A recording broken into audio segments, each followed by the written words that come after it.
Dan untuk membahas lebih lanjut mengenai sikap Amerika Serikat yang kembali menyerang Iran, sudah terhubung bersama kami Yon Mahmudi, pengamat Timur Tengah dari Universitas Indonesia. Selamat sore Pak Yon. Pak Yon, Selamat sore. Ya. apa alasan yang melatar belakangi penyerangan Amerika Serikat ini kepada Iran yang tentunya kita tahu bahwa kedua negara sudah menaikkan kesepahaman untuk menghentikan peperangan? Ini menunjukkan bahwa perjanjian itu kan masih ringkih ya, berpotensi terjadinya pelanggaran dan dimungkinkan terganggu ya gencatan senjata. Nah, dari sisi Iran melihat bahwa kapal yang lalu lalang di Selat Hormuz itu walaupun sudah dibuka harus tetap meminta izin kepada Iran. Nah, ada beberapa kapal yang melalui tanpa izin dan diperingatkan sehingga dilakukan penyerangan. Sementara Amerika menganggap bahwa itu sebuah pelanggaran sehingga Amerika melakukan serangan balik. Tapi yang kita lihat sebenarnya Amerika sendiri belum puas nampaknya dengan poin-poin yang sudah disepakati dan berusaha untuk meningkatkan bargain-nya melalui tadi upaya-upaya di luar dari kesepakatan yang bisa memberikan tekanan ya lebih kepada Iran dalam kerangka implementasi dari perjanjian berikutnya dan terutama 60 hari ya pasca ditandatangani perjanjian itu. Iya, berarti nota kesepakatan itu sama sekali tidak berarti di antara kedua negara ini ya Pak? Nah, ini kan nota kesepahaman ini kan memang baru ditandatangani oleh dua negara ya. Sementara Iran sebenarnya kan meminta nanti akan dinaikkan pada level Dewan Keamanan PBB sehingga mengikat ya kedua belah pihak sebagai jaminan bahkan tidak akan terjadi serangan lebih lanjut. Nah, ketidakpercayaan nampaknya tumbuh kembali dan Amerika dengan alasan itu berpotensi untuk melakukan serangan dan memberlakukan sanksi yang telah dicabut ya sebagai alasan bahwa Iran melanggar kesepakatan. Tetapi kan nampaknya sebenarnya Amerika sendiri ingin mengubah posisinya yang saat ini terlihat lemah pada posisi yang lebih tinggi yang bisa memberikan tekanan ya kepada Iran guna melakukan atau menegosiasikan poin lain di luar kesepakatan itu. Ya, seperti yang kita ketahui bahwa serangan terbaru dari Amerika ini, mereka meyakini bahwa Iran telah menyerang kapal-kapal komersial di Selat Hormuz. Apakah ini murni hanya balasan akibat penyerangan itu atau ada alasan lain begitu? Saya kira tidak hanya sekedar sebagai alasan balasan ya atas apa yang dilakukan Iran terhadap kapal-kapal yang lalu lalang karena kan serangan itu tidak sebanding ya.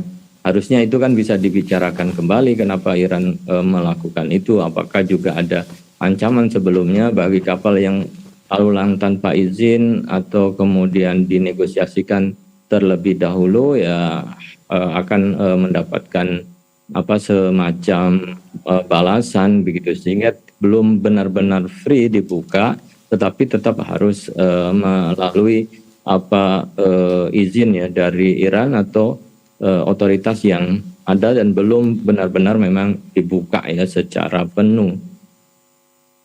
Baik, dan yang kita lihat juga bahwa serangan Amerika yang masif ini murni bertujuan menghancurkan kemampuan ofensif Iran di Selat Hormuz atau ada sinyal lain terkait dengan kondisi terkini? Tentu kan dalam satu sisi ingin menaikkan bargain daripada Amerika. Kedua, di tengah-tengah proses ya implementasi perjanjian itu Amerika juga ingin berusaha meyakinkan bahwa instalasi militer ya, maupun pusat-pusat yang dijadikan serangan oleh Iran itu kemudian bisa dilumpuhkan. Padahal kan seharusnya tidak boleh ada serangan lagi pada saat terjadi gencatan senjata. Namun seperti yang sering terjadi, Amerika sering memanfaatkan ya waktu-waktu jeda guna melakukan serangan. Nah, dunia internasional saya kira harus kemudian mulai melihat ini agar perjanjian itu tidak tercederai atau bahkan rusak di tengah jalan. Ya Pak Yon, kalau dari sisi Iran ini kan sebenarnya apa yang menjadi dasar penyerangan terhadap tiga kapal ini karena memang pihak Amerika Serikat ini menegaskan bahwa agresi Iran adalah pelanggaran nyata terhadap gencatan senjata yang sempat disepakati. Apakah itu berdasar begitu? Ya, saya kira dari sisi itu masing-masing bisa berargumentasi ya. Pihak Iran tentu juga bisa berargumentasi menegakkan otoritas terlebih dahulu, tidak ada komunikasi ya. Sementara pihak Amerika juga berusaha untuk menjadikan itu sebagai dalih ya, untuk melakukan serangan. Padahal sebenarnya serangan operasi militer itu sudah ada niatan untuk melakukan itu, tinggal mencari pemicu atau penyebab ya bagaimana itu bisa dilakukan.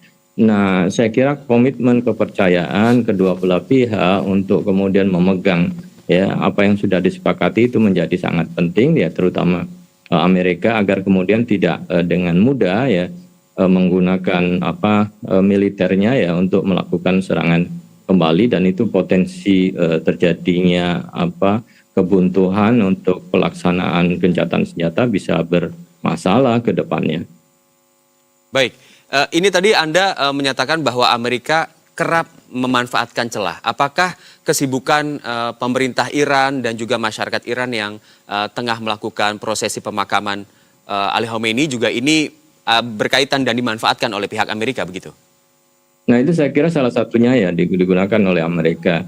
Dan nampak bahwa Amerika juga tidak puas begitu ya ketika Iran melakukan selebrasi, walaupun itulah proses pemakaman yang mengundang banyak negara-negara lain, menimbulkan simpati publik dunia internasional, utusan negara-negara secara resmi datang dalam pemakaman Ali Khamenei. Padahal Ali Khamenei adalah sosok yang meninggalnya dibunuh oleh Amerika. Jadi seakan-akan bahwa kehadiran mereka dalam acara pemakaman itu sebagai dukungan terhadap Iran. Nah, posisi ini saya kira tidak disukai oleh Amerika, dan sekali lagi Amerika mencoba untuk mengubah posisi dengan melakukan serangan terhadap Iran, sehingga diharapkan ada proses negosiasi kembali sebagai upaya tekanan terhadap Iran. Baik Pak Yon, terakhir, jika terus saling serang seperti ini, bagaimana nasib perjanjian damai Amerika dan Iran gitu? Apakah ini sulit untuk diwujudkan atau mungkin masih ada kesempatan lain begitu? Harapannya kan dunia internasional berusaha ya untuk menjaga komitmen ini yang sudah ditandatangani agar Selat Hormuz itu terbuka terus, lalu lintas dunia perdagangan tidak terhenti. Nah, kalau memang itu berlangsung, tentu harus ada upaya untuk menahan diri, karena kalau tidak, tadi Selat Hormuz bisa saja ditutup, kemudian sanksi terhadap Iran diberlakukan kembali, maka harapan ya untuk perdamaian di kawasan ini bisa pudar kalau tidak ada upaya yang serius ya agar serangan-serangan itu segera diakhiri. Baik, terima kasih Pak Yon Mahmudi selaku pengamat Timur Tengah dari Universitas Indonesia, dan semoga perang yang terjadi bisa mereda dan tidak menimbulkan efek domino ke masalah ekonomi global. Terima kasih atas waktunya.